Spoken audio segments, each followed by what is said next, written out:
episode of the Playlist Podcast with me, Gemma Roots. It's our final episode with a special guest this time around. Final interview for 2022 before our awards episode in a few weeks' time. Before we start, though, I would just like to ask, as some of you have probably seen on our social media, we are asking for you listeners to help come up with some of the nominations for our end of year awards that will be released at the end of the year. All nominations will be announced in the middle of December, and then the results show will be the first week of January next year. So if you've got any ideas of any nominations that you would like to put forward, just give us a little message or a comment on any of our social media posts and we will add it to our list. But now back to today's episode, and I'm joined by our final guest of 2022. I am joined by Mark and Tina, also known as Aware. Hello. Hello. How are you guys? We are very well, thanks for asking. How are you? Yeah, good. It's can't believe how fast this year has been. I know, tell me about it. It's just rocketed by, hasn't it? Yeah. I can't believe it. Have you done your Christmas shopping yet? Oh, yes, obviously. Not convinced. So for any of our listeners that probably haven't heard of you, do you want to introduce yourselves and what you do?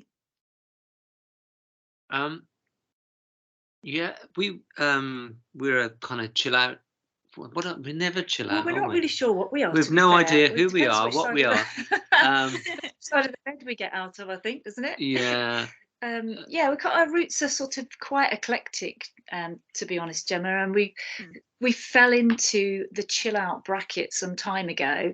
But I would say we're not really purely chill out. We do sort of down tempo and I don't know, kind of light. What would you call it? It's not really dance music, is it? It's kind of no. It's. I mean, I hate the word cinematic because it became really, something that was overused. But we've described ourselves as similar to being cinematic because our music is very kind of visual rather than being dramatic. It's quite visual, but it's. I think the story that demonstrates what we do the best is that we were giving. Going back now, we were giving CDs out. Oh my God, how old did we sound? So we're giving CDs out. Do you remember CDs back in the day? One step up from a cassette. Yeah. Don't go there. I do love a CD. I still go out and buy CDs now. Good for you. That's what I like to hear.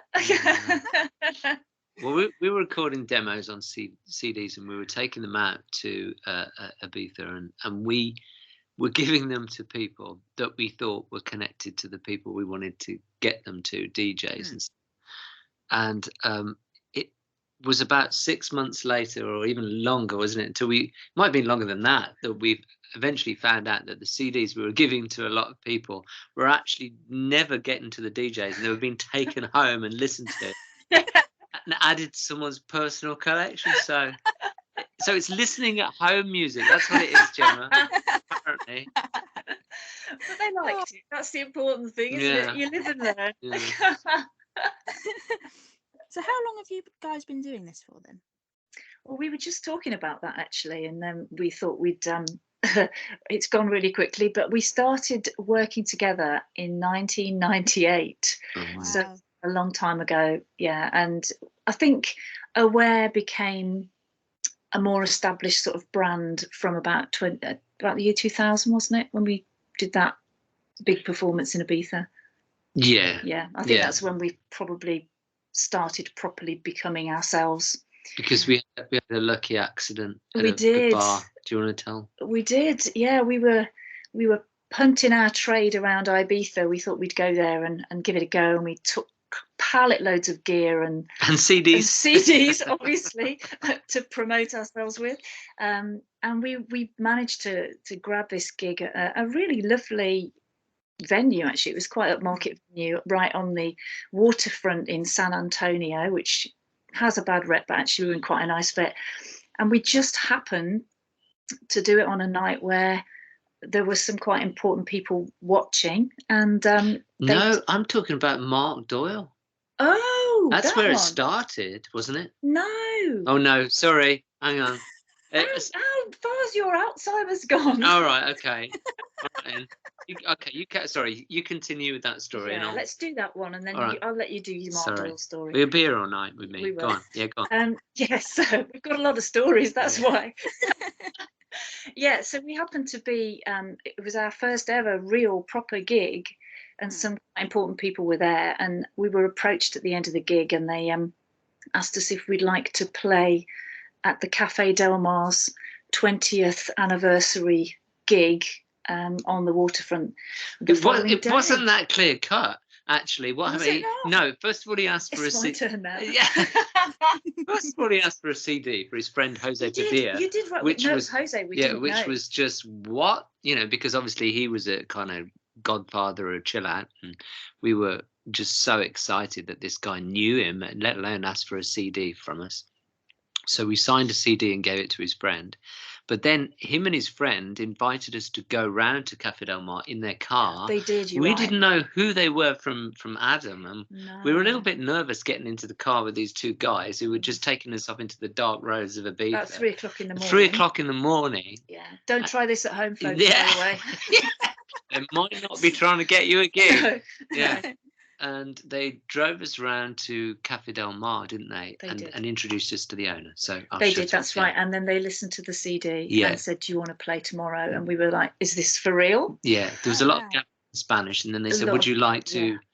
And then So we had to rock it. It was, by which time it was probably about 4:30 in the morning, I would say. Yeah. And they said, "Could you be back here for 7?" Yeah. So that we can do all the paperwork, because Channel 4 were going to be there. And we're like, really? Let's not bother going to bed then. We might as well just wing it and carry on. So and these are two people that like to kind of get up about 11, 12 o'clock anyway. So it was absolutely hellish, wasn't it? But it was mad because we were the first opening act. Yeah, it was absolutely brilliant, and there was about 2,000 people on the gig. It was absolutely. Well, we were playing the night before to about 12 people. Yeah. So we went from 12 to 2,000. So it was a bit. It was epic. Yeah, it was really good. But that's really where we kick-started it. Yeah, and also Mark Doyle, because we met him then on the same year. Yeah, well, we had a gig. Sorry, Gemma, do you want to ask something, or just carry on? No, you carry on. It's really interesting. Okay. Not filing your nails at the other end or anything. This is the Aware Nostalgia Tour. No. So we went to this gig that we were doing, Kamharas, wasn't it? Mm. And we got there, and we'd been told to talk to Fred the DJ. So I went to the bar and said, "We're looking for Fred the DJ." And the Spanish girl totally misunderstood and said, "See," pointing over there to this group of people. And she said what she meant was friends of the DJ. She thought we'd gone to meet the friends of the DJ, who happened to be, amongst other people, Mark Doyle from Head Candy Records. So we went over and said, "Are you friends of the DJ?" And he said, "Yeah, well, what are you doing? What are you peddling?" And we said, "This CD." And we gave him the CD. And then he said, "Right, I'll meet you tomorrow." And he gave it a listen over a few days, didn't he? And then invited us to London. Yeah. Where we went and sat and talked to him about getting a deal on Head Candy. So that was how that happened. Yeah. So wow. a couple of really lucky. When we walked the island, to be fair. It sounds lucky, but we put a lot of legwork in before that. Yeah. But we just had that really amazing year, that 1 year, and it all sort of started to come together, didn't it? Which was we really played good. A lot of gigs, and as Tina says, covered a lot of miles. You can imagine carrying a box of CDs in taxis and buses in 40 degrees. Yeah, we didn't even have a car. Like two vagrants, weren't we? Meetings with Spanish people who said, "I'll meet you at 12 o'clock," and turned up at 4 in the morning. So it was like, what? Yeah, a lot of work. Gemma. Lot of work. Yes. Nothing worth having comes easy, though, does it? That's what we like to tell ourselves. So, are you still doing gigs out in Ibiza then? Not anymore. We haven't done any for a bit, and certainly with the pandemic, all that kind of stopped. So it's never ruled out, but we haven't actually. We've sort of focused elsewhere really since probably. When were you last out? Because you went out without me, didn't you? When did you go? Yeah, I mean, we eventually kind of phased into DJing. So it was easier, and everyone had told us to do that in the first place, but we were stubborn, and so I was doing sunset sets up until, I don't know, the 2016, 17, and then obviously now with Brexit, it's just so incredibly hard, as I'm sure you're aware, to go and gig, because you have to, detail everything that you're taking, and it wasn't like that then, was it? We could just take all the equipment we wanted, and it got smaller over time, but it was still ridiculous. We were carrying huge heavy bags onto the aircraft, and sneaking it through customs. Yeah, it was like contraband in case they took it off us. Yeah. Just to clarify, you weren't carrying CDs this time, was you? No. We always took some out with us though, but they were usually little promos, probably maybe 10. Yes. Not like 500 on a pallet. It was. You should see. It might be on the website. We've got pictures of Tina sat in the apartment or hotel room making stick-on labels. With it was like a CD factory. Peter factory. Yeah, it was. Yeah, it was like a Blue Peter factory. Yeah, amongst all this equipment that's just stacked against the wall, because it was all big. It wasn't even the days of laptops really. So we were taking hardware synthesizers out that would melt in the sun sometimes. Yeah. The display would melt in the sun. Going, oh no, Mayday, can't read what it's telling me. So that brings me on to my next question then. You started off in Ibiza 20 years ago. How has it changed musically in that 20 years? In terms of the way we do it, or in terms of what we produce, or anything? Yeah. Okay. We haven't evolved at all. We still sound the same as we did 20 years ago. We're still carrying synthesizers around. People are saying, who are those older? No, it's not right. It's not true at all. It's funny because Catch the Day was the first album, and it's got a kind of happy feel to it, hasn't it? It's a very warm. It's very warm. Yeah, you can feel the summer in that album, can't you? Really. Yeah. And then it got a little bit colder probably as time went on. Or more? Is it more serious? I don't know. No, I disagree with that. I think it has evolved slightly. In terms of, I think it sounds slightly different because the technology we're using is different. So we have to record differently now. So there's a bit more control over what we can do, because it was a little bit limited in the early days. But I think it's more to do with the way we have to record it, that it sounds slightly different, because we've talked about that. We think some of the the warmth has gone out of it because the interfaces are different in the studio, so you have it much cleaner. It's very clean. Endless discussions about that, haven't we? Yeah, we keep thinking, should we go back to the way we did it before? But certain elements of it are definitely easier. I mean, we used to have these. I used to have to manually log all the slider mixing, all the slider markings on the mixer to make sure that we got exactly in the right place when we came back to it. Of course, it's all automated now, and you can do it all on the computer, so that part of it's a lot easier. It was happier music then, though. Well, I don't think it was. Stop being a misery. It was fine. Let the listeners decide. I think if people do know us from Ibiza, it's not, Ibiza's has always been a place for kind of cool, for an attitude, a certain attitude, shall we say. But Aware's attitude's always been slightly comedic, hasn't it? So we haven't. I think if anybody knows of us, it's like, oh, those are the two people that are, usually giggling in a corner instead of. Don't take themselves too seriously. Yeah. But the music, I think technology, it's so difficult, as Tina's just said, because we look at we've still got a lot of the hardware, and we look at it now, and it's like having a printing press in the corner and thinking, do we switch it on or not? And Yeah.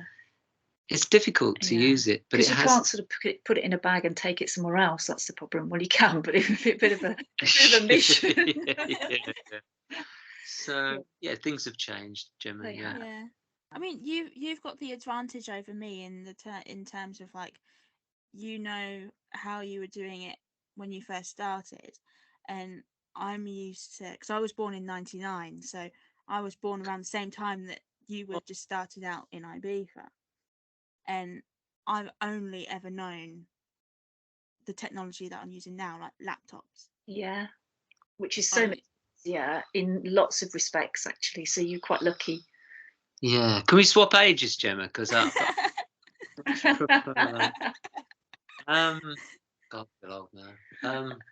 But yeah, I mean, Tina's son is in music, isn't he? He is. And he And does it all on a computer. yeah, and yeah, that's all he's ever known, isn't it? Yeah, He's it grown up with is. that. Apart from bits when he's seen us in the early days in the studio. But yeah, I think he's same generation probably as But having said that, he will love kind of hardware bits. He kind of goes out of his way to get hardware amps and guitars, Yeah. and you know, Yeah. so there, even with that approach, even as a, you know, it's all you've ever known, I still think there's a kind of retro thing that goes on. But Yeah. it is a battle though, Gemma, because when you've known that kind of tactile feeling, isn't it, of synthesizers and Yeah. sequencers and stuff like that. And I know there's a movement of people that do that now, who are younger, who just you know, veered towards it and will only use hardware. But I just don't think that it's I don't think you can stick to one, do you? No, we've always tried to find a way. And this is I'm not overly technical. Mark's really technical. He can do all that stuff. But I'm good at making tea and things like that and eating lots of Yeah. biscuits in the studio. You're not. I'm not saying you're not good at making tea. Oh, thanks. You tell me now No, after I'm 20 years. no, That's obviously. great. No, but we've always we do quite often talk about, is there a way we can sort of have a bit of a hybrid setup so that we get the best of both worlds, really? And we haven't quite managed to do that yet, but we'll let you know if we do. Yeah. Yeah. Um. So talking about your music, then, do you two have similar musical influences and inspirations? Um, Well, you like the Carpenters, don't you? I do like the Carpenters, but I like other people as well. There are other bands available.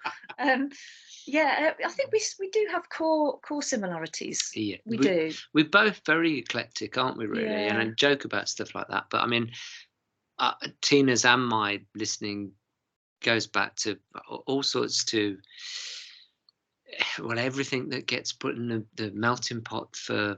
I mean, if you think about a typical sunset set, Hmm. if I was DJing a set, I would incorporate everything from classical to jazz to, you know, you might put a Henry Mancini track in there to begin with, and then you might go to Pink Floyd, and then you might go to some kind of current chill out artist, or even an R&B artist, or whatever, really. So because that's so eclectic, I think that's kind of a Yeah, encouraged I in what we agree. do, don't you think? Yeah, definitely. Because I've always, people ask me what do I like to listen to or what do I like musically. I've always said I like what I like, which sounds really weird, but if I enjoy the sound of it, it doesn't matter who's made it. I'm open to anything really. The only thing I'm not over keen on is what I classify as growly music, where you can't hear the lyrics because someone's screaming down a microphone, and it's just My thoughts exactly. I have no idea what that's about. And I'm not really prepared to give it the time to find I out. bet that genre growly. I'm sure it is, but I've just decided it is now. It's my definition of, I don't know what it is, but it's very difficult to digest, let's say. So Right. that's probably the only thing I would probably write off. I'll give most things a go, and so my music collection's massively diverse, and so's Mark's. He's got masses and masses of stuff. A library of music, practically. Mm. Brilliant. You can really tell that within your new album, that you released September. Life Goes Around. Yeah.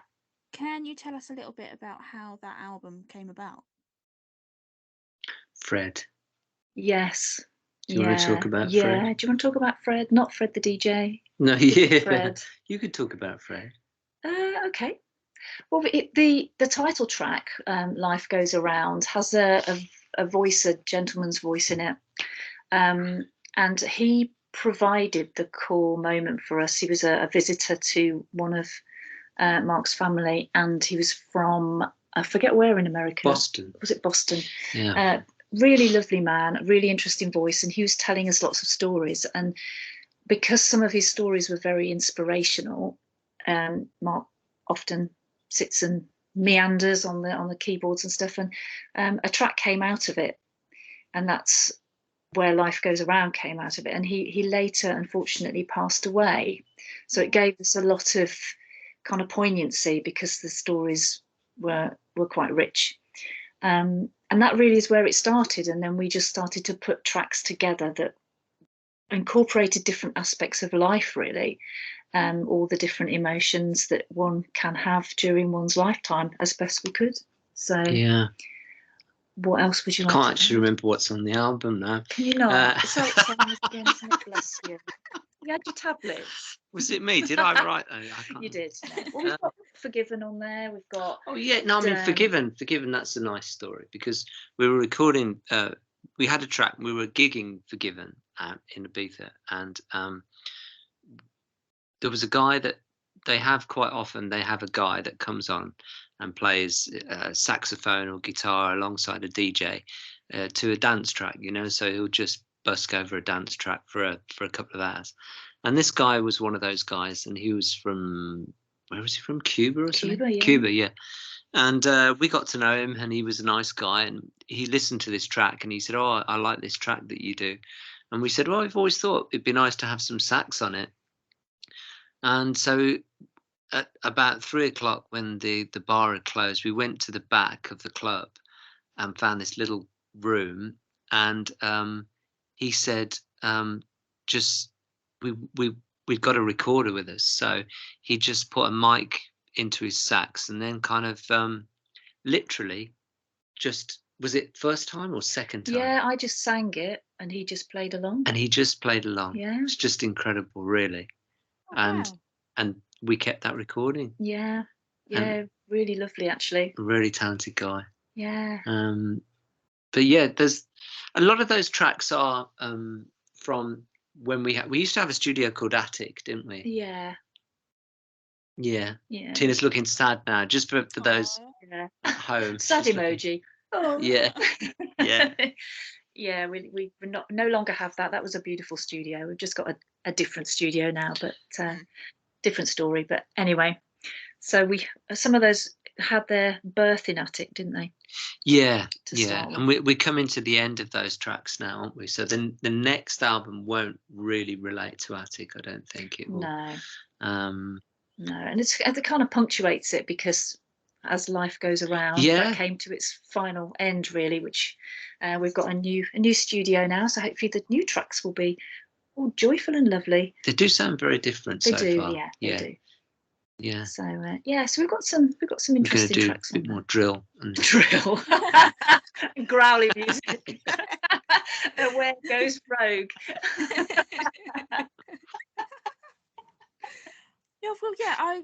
I've listened to the album a few times and I love it. I could just imagine myself walking along a beach listening to it. It's so nice. Oh, thanks very much. Oh, thank you. Yeah, yeah. Have you got a favourite, Gemma? Oh, I love them all. I really do. I don't think I could pick a favourite. It just flows really nicely, the whole album. Thank you. I don't know about walking on the beach. It's stay-at-home music. It's apparently. not stay-at-home. It's beach music. Apparently, Gemma has now. She's validated the fact it is beach music. I've always thought that should be used in. Obviously, I'd like it to be used in films, but I think it would be nice for kind of. It's not, going to be used in the next Batman movie, but it would be nice to be used in. That'd be quite interesting. I'd like to see that. Yeah. No, I do think it for some kind of emotional kind of impact, it would be nice. No, I agree. Actually, we there's often that in your back of your mind, though, isn't there? We have we quite often write. We get sort of seed of an idea, and then it evolves into something, and it does become more orchestrated, and you do have that in mind quite often. So that's kind of our style, I guess. Yeah. So would you like to produce music for like a film or a TV show? Yeah. 100%. Oh yeah, Yeah. absolutely. Yeah. I've always thought it would be great to see Aware as a credit. I think it's, you know, it's made for that, really. It would be lovely to be, you know, asked to do something specifically for something. Yeah. As long as it's not a game show. Don't knock it till you've tried it. Yeah, we could do that. We could, couldn't we? Yeah, well, we've done that in the past, haven't we? Yeah. Well, we occasionally we get bored in the studio and we'll do silly tracks that actually don't ever see the light of day. Nobody can. No, they're going to find it one day when we've died, and they're going to go, "Really? Is that what they did?" Inventing silly characters and. Yeah, we should have done a YouTube channel a long time ago, because if nothing else, people would have found it amusing watching us what we do in the studio. It's a long night sometimes, though, isn't it? We do all-nighters, and that's, you know. We do go a bit mental in there. It starts to go. He starts to get a bit stir crazy. But at least you have fun doing it. That's the main thing. Yeah, we do. We do. Yeah. I don't think you could do it if you didn't, to be honest, Gemma, because it's quite grueling. Yeah. Especially working with you. Yeah. So one final question that we like to ask the musicians that have been on this year is to give some advice. So what advice would you give to someone that's thinking about starting to do what you do? Produce. Don't do it. I was going to say, don't do it. No. Oh, now that's a tricky one, actually, isn't it? What advice would we give them?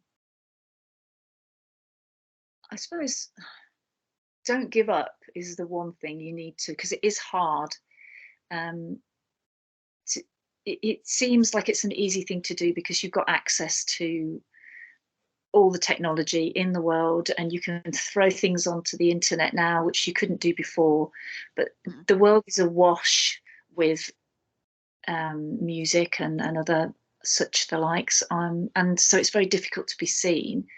And you will get a lot of knocks. Not everybody's going to like you. Not everyone's going to give you an opportunity, and you've got to be quite resilient, I think. What would you say?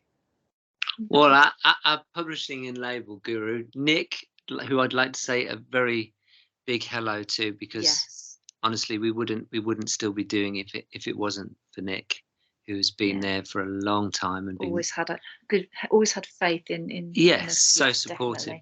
Definitely. What was I going to say about Nick? I don't know what you were going to say about Nick. You brought it up. No, because I was saying that you need to be resilient, because you're going to get knocked back and have, and you need somebody, and and we're lucky to have had Nick to do that very much, because he's been there since the beginning.